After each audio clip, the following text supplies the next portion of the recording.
The error we're facing here has to do with the fact that we're wrapping our app container with connect. And that simply breaks our React router. We can easily fix that though. We need to import the with router higher order component from React router DOM. And if you got an error like this, which is always related to connect wrapping your component, which you also wanted to load with routing, and therefore this component doesn't receive your route props, you can simply wrap connect here with router, just like that. And now with that tiny change, with router will enforce your props being passed down to your app component still, and therefore the React router is back on the page and will know what's getting loaded. So with that, we're working again. So now let's try out what we originally wanted to test. I'll log in here. That works fine. Now on Redux, we see we did log in successfully. If we have a look at the application tab, we see that we have these 3 fields populated. Now let me reload the app. You see, that's cleared. And in Redux, we dispatched auth logout. So this is not working correctly. We are somehow reaching this line here in our auth action creator where we dispatch logout, or this one. We'll have to find out which one it is. So let's quickly debug this.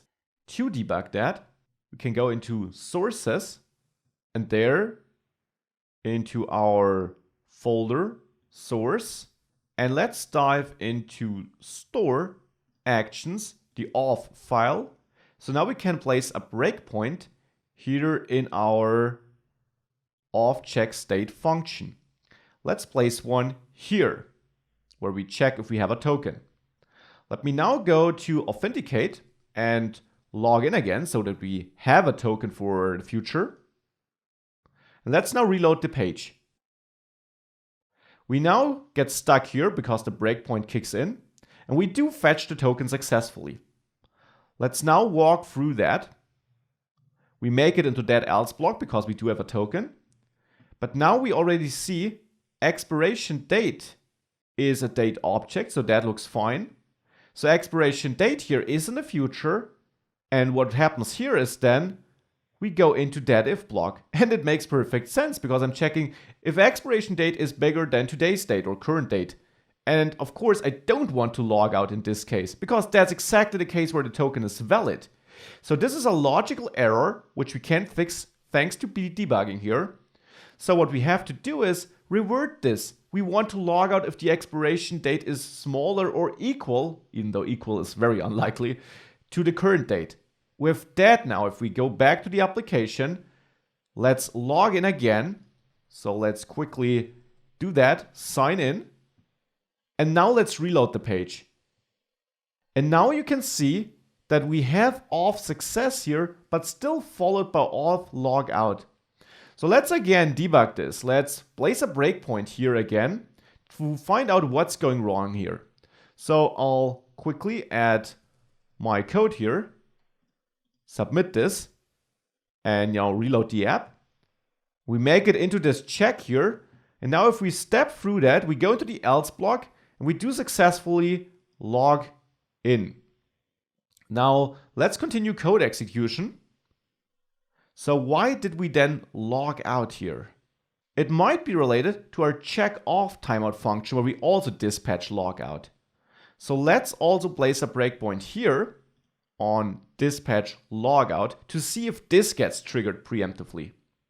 So here, I'll now also, again, log in, reload the app.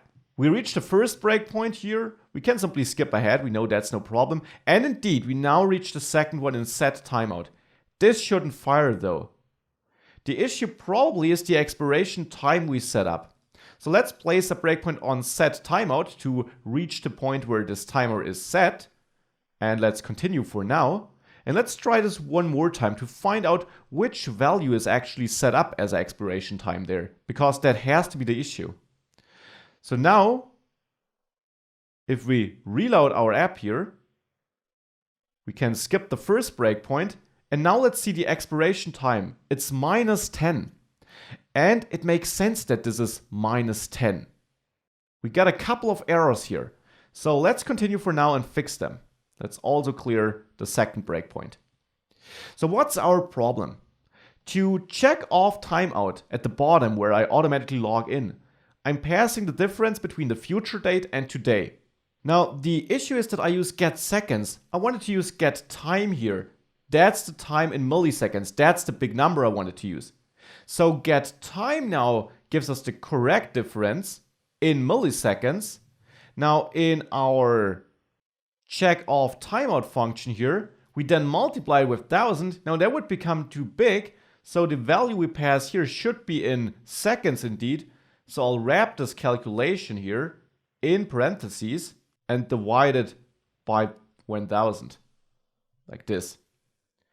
So now let's see if that works. Let's go back to our application and let's place a breakpoint in check off timeout to see if we get a correct value now. With that, let me log in, hopefully one last time. It should then work. Submit. Let's have a look. Here it's 3600, which we're getting back from the server. We can't just skip. Interesting is what happens if we now log in. There we see expiration time. Makes sense. It's a little bit below 3600 because 10 seconds have passed. So now if we continue, we are of course logged in, as you can tell by the fact that we have the log out button. And we still have the local storage filled with our data. And that stays there if we log in and again and again.